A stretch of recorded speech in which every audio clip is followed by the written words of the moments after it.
Ang aking kwentong ibabahagi sa inyo ay ang tatlong taong mahirap na sinubok noong unang panahon. May tatlong lalaki na sinubok ng Allah. Ang isa ay may ketong, ang isa ay bulag, at ang isa ay kalbo. Pinadalhan sila ng anghel ng Allah upang subukin ang kanilang pananampalataya. Nagpakita ang anghel sa kitongin. Ang anghel ay nagpakita bilang isang taong matanda. Wala siyang sinabi na, "Ako ay anghel," kundi nagtanong lamang ng mahinahon, "Ano ang pinakamimiti mong bagay?" Sumagot ang kitongin, "Magkaroon sana ako ng malinis at magandang balat at mawala ang mga pilat na nagdudulot sa akin ng paglayo ng mga tao." Pinahiran siya ng anghel at nawala ang kanyang ketong. Naging maganda ang kanyang balat. Pagkatapos ay sinabi ng anghel, "Anong hayop ang nais mong alagaan?" Sabi ng lalaki, "Kamelyo." Kaya't ibinigay sa kanya ang isang babaeng kamelyo na buntis at sinabi ng anghel, "Pagpalain nawa ito para sa iyo." Sunod na pinuntahan ng anghel ay ang kalbo at tinanong siya, "Ano ang nais mong bagay?" Sumagot ang kalbo, "Magandang buhok at mawala ang nakaiinis kong pagiging kalbo upang hindi ako kutsain ng mga tao." Pinahiran siya ng anghel sa ulo at tumubo ang magandang buhok. Pagkatapos ay tinanong siya, "Anong hayop ang gusto mong pagyamanin?" Sabi ng lalaki, "Baka." Binigyan siya ng isang buntis na baka at sinabi ng anghel, "Pagpalain nawa ito para sa iyo."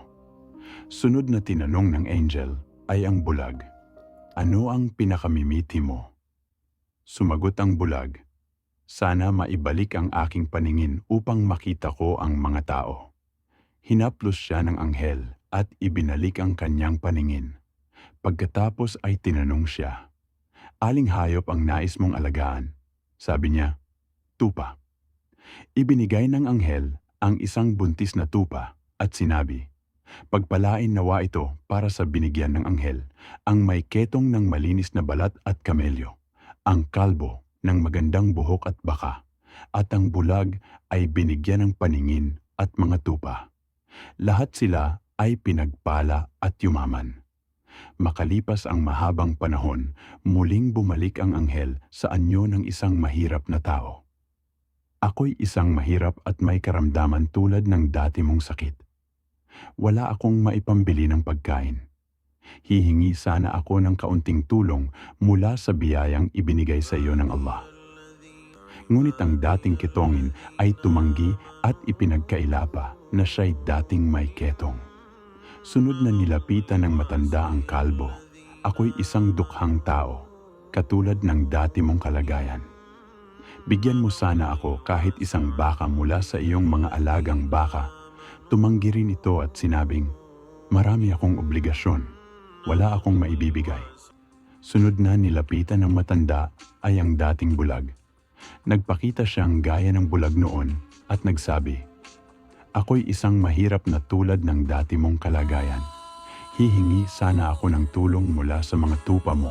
Sumagot ang bulag, "Totoo, ako'y dating bulag at ibinalik ng Allah ang aking paningin. Lahat ng mayroon ako ay bigay niya. Kumuha ka ng kahit alin sa aking alaga hayop."